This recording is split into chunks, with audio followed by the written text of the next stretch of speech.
The Global Warming Solutions Act of 2006, commonly referred to as AB 32, established the goal of reducing greenhouse gas emissions statewide to 1990 levels by 2020.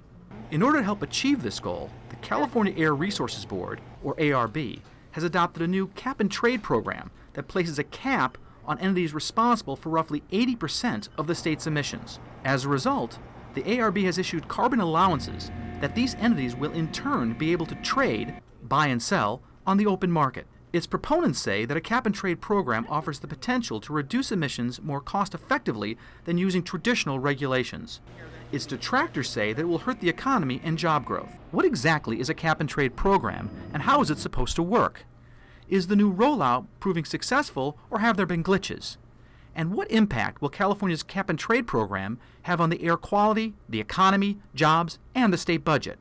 We'll ask Tiffany Roberts, an air quality and climate change expert at the Nonpartisan Legislative Analyst's Office; James Goldstein, Executive Officer of the California Air Resources Board; Alan Arenberg, CEO from the California Chamber of Commerce; and Timothy O'Connor, Director of the California Climate Change Initiative with the Environmental Defense Fund. Cap and trade. What is the forecast for California's climate change program?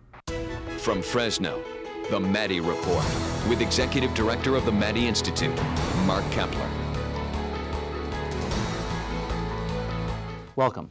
AB 32 established the goal of reducing emissions statewide to 1990 levels by 2020. As part of the ARB's plan to meet that goal, it established a market-based mechanism to reduce state emissions, known as cap and trade. Our first guest is Tiffany Roberts, an air quality and climate change expert at the Nonpartisan Legislative Analyst's Office, who will help explain California's cap and trade program. Welcome to the Maddy Report. Thank you for having me. Well, can you briefly describe California's cap and trade program? Why was the program implemented? Sure, absolutely. So as you mentioned, AB 32, the Global Warming Solution Act of 2006, put in place what's known as a cap or a limit on greenhouse gas emissions for the state. And so the way that the law is set, it's basically said that the state must reduce its greenhouse gas emissions to 1990 levels by 2020. What kind of percentages are we talking about? Are they big percentages? That's roughly about 17% reduction in greenhouse gas emissions that we're looking at over the period of the program. And so the way that this will be enforced, what will actually happen is that the Air Resources Board, who is in charge of this program and administering the program, they have set this cap, and what they will do is issue what are known as carbon allowances that are equivalent to the cap. Now, you ask, who is going to be subject to? Is everybody subject to this? Right, right. It's primarily large industrial folks. So if you, for example, emit 25,000 tons of carbon dioxide equivalent on an annual basis, that's a relatively large amount. Sounds like a large amount. Yes, yeah. If you emit that much on an annual basis, then you're subject to the regulation. So who is that? That's basically the state's oil refineries, our power plants, our large industrial groups. I've heard that's about 350 of the largest emitters in the state. Yes, that's basically So when will the program take effect officially? Does it start in 2013? Right, so these entities are subject to the regulations starting in 2013, but as you know, we've actually just conducted the first auction, which was a couple of weeks ago. Okay. And that auction, if we wanted to talk about that a little bit, sure. The purpose of the auction is to basically get those allowances that I mentioned earlier into the market. But a lot of those allowances, I think 90% were free, weren't they? Well, in the beginning of the program, roughly 90% are free, but over the life of the program, the number of free allowances that are allocated is going to be reduced so that by the time you get to 2018, 2019, it'll be roughly half, 50%. 50-50. Right. Free and 50 you pay for. That's correct. You know, the LAO has analyzed California's cap and trade program. What were the key findings and recommendations of your office? Right. So we've done a couple of reports on the cap and trade program. We've made some technical recommendations, but I think the most important recommendation that we have really emphasized is the fact that you want to make this program as cost effective as possible. We want to do that because obviously global warming is a global problem. It doesn't just happen in the state of California. And so I think when you're looking at California's program, one of the things that the ARB has mentioned is that they want to make it transferable to the rest of the country. They basically want to set an example for the rest of the country. And the way to do that is by having a program that's cost effective. Certainly if we don't do it in a cost effective manner, I don't know if as many people will want to follow our lead. I'm assuming that this is already being done in Europe, so they've seen some of the things that have happened there and they've dealt with those glitches when they've implemented the California program, I'm assuming. Is that a fair assumption? Well, the European trading scheme and the California program are very different in terms of who's actually covered, because you're talking about a number of European countries that have their individual programs, whereas California has its own individual program. So in terms of administering the program, it is a bit different. Now, you do ask if the ARB has looked at the European trading scheme and kind of learned from some of the glitches that happen. Yes, I think they've done a good job in incorporating the things that they've learned from that scheme. You know, the secondary goal is to increase state revenues. They had some certain revenue projections of how much this was going to raise for the state. Were those revenue projections met? Or are they likely to be met? I think that's a very good question, and actually a really good point as well. When you're looking at AB 32 and the goals of AB 32, I don't know if they would necessarily agree with the idea that a goal is to raise revenue in and of itself. In fact, ARB has said that that's not necessarily the goal of the cap and trade program, but you do have the effect of raising some revenue. And right now it's a little below targets, it looks like? That's right. In the first auction, they sold only about 14% of what was available for the 2015 allowances. And so because of that, and the amount, the settlement price, or the price that was paid for those allowances, we are now under projection. Originally, we had made some estimates based on the assumption that the ARB would sell 100% of the allowances that were available. And so because we made those assumptions, the numbers that we had originally put out last February were much larger. Now we're probably looking somewhere along the lines of maybe 150 million to 200 million for the 12-13. Okay, great. Well, when we come back, we'll hear from the Air Resources Board, the agency responsible for implementing cap and trade. That conversation in a moment. This is the Maddy Report.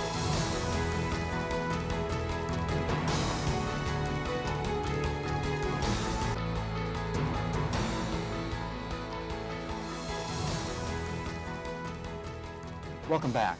We're now joined by James Goldstein, Executive Officer of the California Air Resources Board, or the ARB, the agency responsible for administering California's cap and trade program. Welcome to the Maddy Report. Thanks for having me, Mark. Well, the goal of the cap and trade program is to reduce emissions, but there might be an unintended consequence, and that is the companies might move outside of California. It's called emission leakage.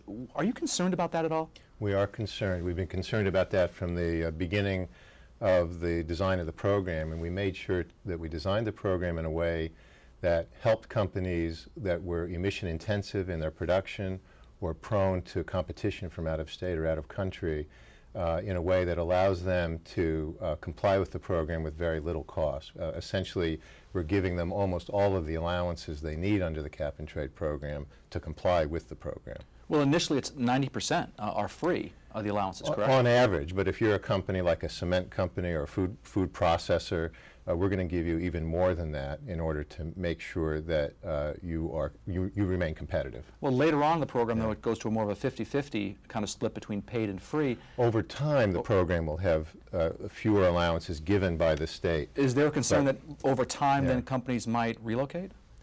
We are concerned about that, but the program design accounts for that. And if you are in the owner of a company that is emission intensive and trade exposed, we're going to make sure that we give you enough allowances to remain competitive so we don't lose those jobs. Yeah, and those jobs, it's called economic leakage. Economic leakage. There's also environmental leakage, which we want to prevent as well.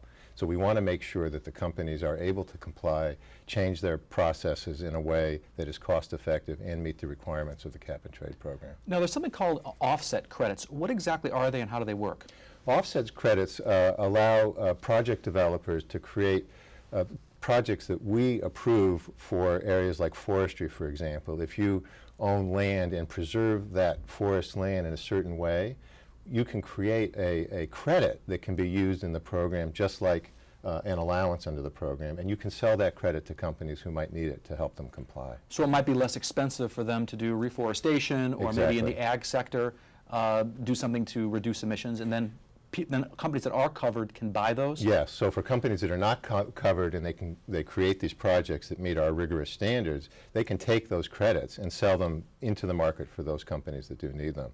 The program has been controversial, as you know, and we've made sure that we have created the world's best offset program. It's the most rigorous. It has the best verification systems using international standards, and it will provide opportunities for companies to create projects where they can make some money.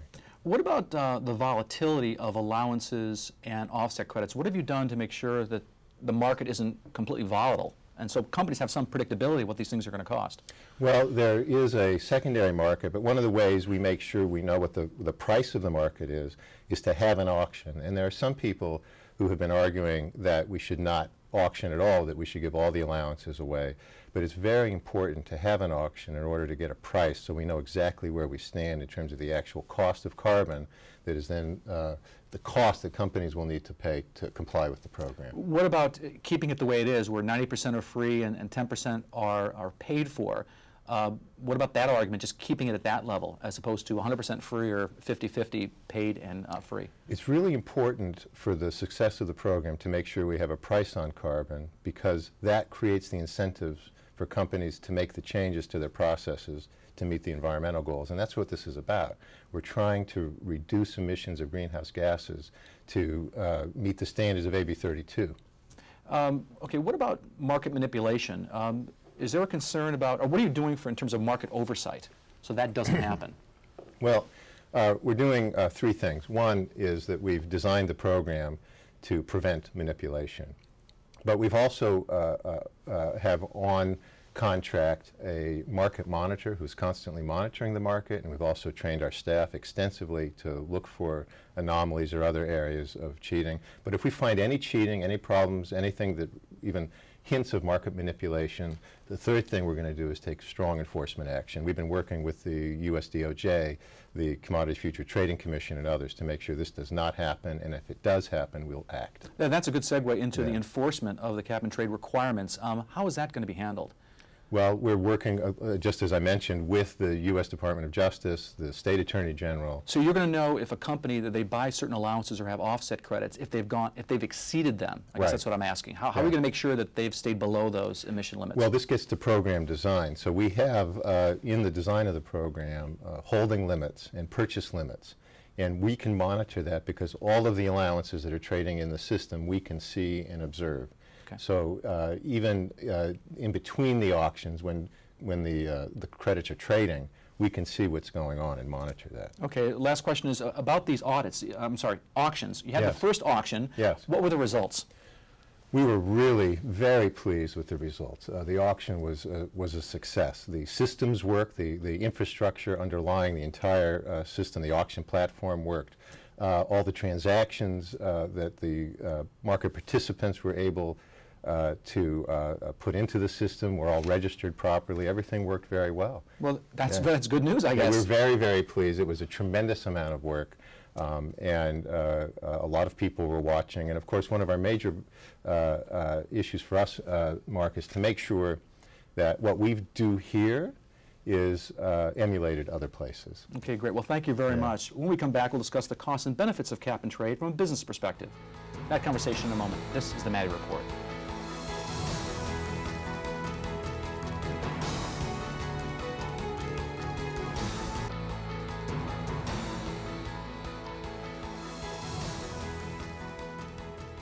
Solving a problem also requires weighing the costs and benefits. So what are the costs and benefits of cap and trade? We're joined by Arenberg, CEO of the California Chamber of Commerce, to discuss the economic implications of cap and trade. Welcome back to the Maddy Report. Well, great. It's good to be here, and it's good to have a chance to talk to your audience today. Great. Well, listen, do you think climate change is a man-made problem that needs to be addressed? I don't think there's any question that the members of the California Chamber of Commerce agree that we have a problem that needs addressing. But we have to look at it from the perspective of what it really is. It's not like local pollution in the Central Valley or Los Angeles. This is a global problem, and we need a global solution. So whatever efforts California makes towards solving this problem, we need to be aware of that. We need to have a program that could be adopted by other states and other countries. We need to be a model for the rest of the country so that we can find a cost-effective way to reduce carbon without causing damage to our economy so that other states will follow along. Well, listen, there's a lot of ways people say about dealing with this problem. This is a market-based system, cap and trade, that's what they're referring to. There's also, you can have a carbon tax, and you can also have a regulatory approach, kind of a top-down. Which approach do you think works best, or none of the above? Well, when AB 32 was adopted by the legislature, many people in the business community asked that it include a trading mechanism. So let me go through this a little bit so that everybody understands, because we do have a mix of top-down and we do have a mix of a market-based trading mechanism in cap and trade. The cap is what limits carbon. That's what's going to reduce carbon in California's emissions of carbon. The trading mechanism allows you to find the most cost-effective way to do that. So, for example, if one industry invests in carbon reduction and they can do it cost-effectively and efficiently, then they should be able to sell those credits, if they're below the cap, to somebody where it's too expensive and is necessary to California's economy, too expensive to reduce to the cap, so that you still reach your cap. And AB 32 required California to meet its 1990 carbon emission levels by 2020. And we agree with that, and we think it's doable, but we also believe you have to find the most cost-effective way to do that. Does the offset program allow for that? Well, it does, but let me go through this a little bit, because I think it's important to understand we can all live with a cap program. We can all live with a trading program. And in fact, not only can we live with them, we would encourage that. Set the cap, allow for the trading system to find most cost-effective way to do it.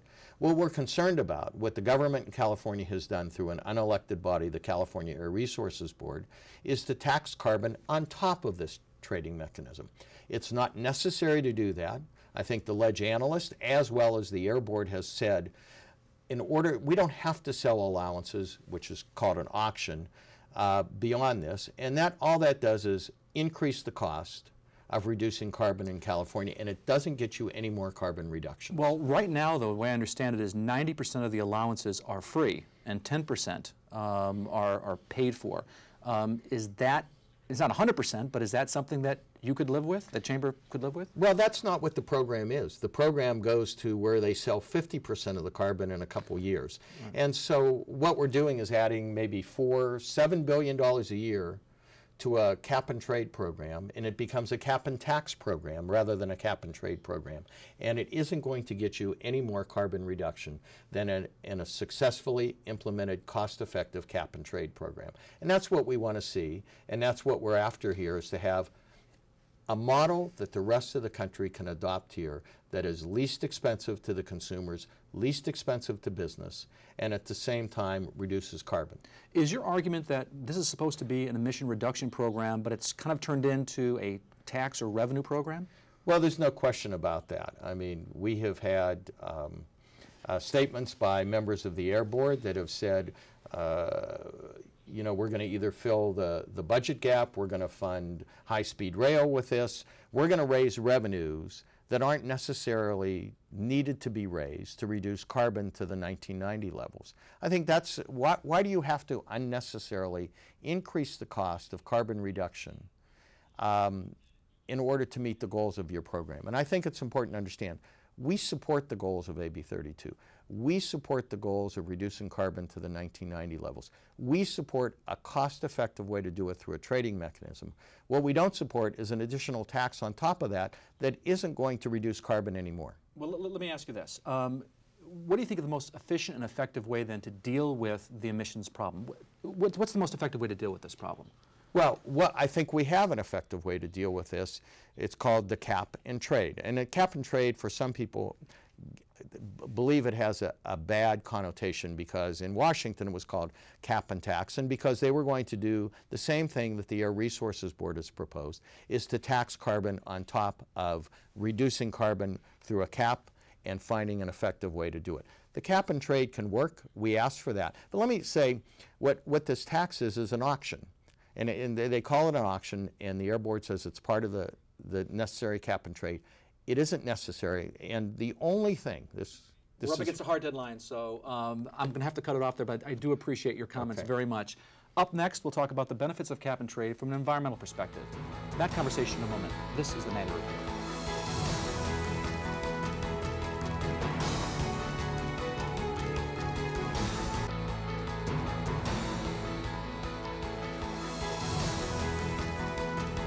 Welcome back. We're now joined by Timothy O'Connor with the Environmental Defense Fund to discuss the environmental implications of cap and trade. Welcome to the Maddy Report. Thanks for having me. Well, first, do you think California's cap and trade program is going to have a significant impact on global emissions? Well, I think that California going at this alone and reducing greenhouse gas emissions by itself is not going to solve the climate change problem. But we know that other states and the federal government and other nations are watching very closely what we're doing. When we've adopted regulations in the past, successful environmental regulations, like our Clean Cars regulation back in 2003, 15 other states quickly adopted an identical resolution, and then earlier this year, the federal government adopted federal mileage standards. Similarly, our energy efficiency standards that have saved Californians hundreds of billions of dollars have been adopted by other states across the nation, as well as many other countries, saving people everywhere a ton of money. So a trendsetter, basically, and getting other people to follow us is what you think California's cap and trade program will do? It's a benefit for California, but it's also a trend-setting program that can help to inspire action across the world. Well, let me ask you about this. There's this talk about emission leakage. That is the incentive for companies to simply move their operations outside of California and just keep on emitting with no net gain for the environment. How do you respond to that? Well, it's a really important question, and I think there are two answers, really. First, the auction that occurred back in early November showed that there's an initial low carbon price. And I think that that's identifying the fact that businesses can achieve compliance with this regulation probably cheaper than many thought, which means that leakage is probably not going to occur because of that. Second, there's a significant incentive for businesses to stay here in California and attract new businesses. Green jobs in the clean tech sector have been growing leaps and bounds more than many other jobs. You know, they talk about that. They also talk about this economic leakage, that jobs are going to leave the state. But are you saying that actually jobs will be created in the green sector because of cap and trade? I think put simply, there is more incentive to bring businesses here, keep businesses, than for businesses to leave because of this program. You know, the companies have already spent money on cleaning up their operations. Some companies have. The question is, are they going to be at any kind of disadvantage because now they have a lower base? Or are they going to have advantages because they did a good job initially of lowering their emissions? Is that going to be, are they going to be penalized because they're already doing a good job? Well, the program is designed to take that into account. So businesses are compared to the industry which they're located in. And if they're more efficient, the program gives them more free credits, so they have a lower cost of compliance compared to others that haven't made those investments. So it actually helps to reward and recognize the investments that have already been made. So some of those companies have already done a good job in terms of clean operations. They're going to be way ahead of the curve in terms of cap and trade? I think that businesses that have been investing in themselves to reduce their energy use and to reduce their emissions are better off than those that have been waiting and not making those reductions. And I think that it's also goes to show that those businesses that are cleaner, they're right now helping to drive California forward because they're inspiring investments. Businesses in California that are ready, willing, and able to help them make their reductions, they've been growing California's clean economy base, and they're definitely at an advantage in this program. Yeah, I'm just wondering what your thoughts are in terms of allowances and offset credits. Do you think that they should all be given free, as the Chamber of Commerce would argue, or that they should be split 50-50 between half being paid for, half being free? What are your thoughts on that? Well, I think when 55 prominent economists mailed a letter to Governor Brown saying that the auction component of this program was important to protect the environmental integrity as well as to protect the program functioning, I think it goes to show that the auction that ARB has designed is an important part of this. And if we gave all the credits away for free, that isn't a protection of the environmental integrity or of the program design that currently exists. But the way the program works is every year you get allowances for, like, say, 2013, and then in 2014 they expire. You have a new set of allowances that are lower for lower emissions. If they're all given away free, it still lowers the emissions, doesn't it? True. Total emissions? The cap that decreases over time is the environmental safeguard that the program meets its environmental performance goals. The auction component, though, is helpful to inspire further investments to innovate emissions reduction technology, as well as to make sure that businesses that are in this program, they don't take the value of the credits they get for free and then pass the costs on to California consumers. So it's helpful to protect the California economy as well as to the environmental integrity. One last question, and that is, what do you like best and what do you like least about California's cap and trade program? Well, I think the best thing about this program is that it can help bring cleaner air, cleaner water, and healthier communities to California. I think that the program, though, is quite complex, and that complexity deters people from seeing its full value and opportunity. And that is, I think, one of the reasons why there has been some folks that are not so happy with it. Well, thanks for explaining the program. I want to thank Timothy O'Connor from the Environmental Defense Fund, as well as Tiffany Roberts from the California Legislative Analyst's Office, James Goldstein from the California Air Resources Board, and Alan Arenberg from the California Chamber of Commerce. If you'd like to learn more about Valley and state politics, you can sign up for our award-winning e-newsletter, The Maddy Daily, by logging onto our website at maddyinstitute.org. And now, another perspective. There is a political experiment being conducted by two of America's greatest states.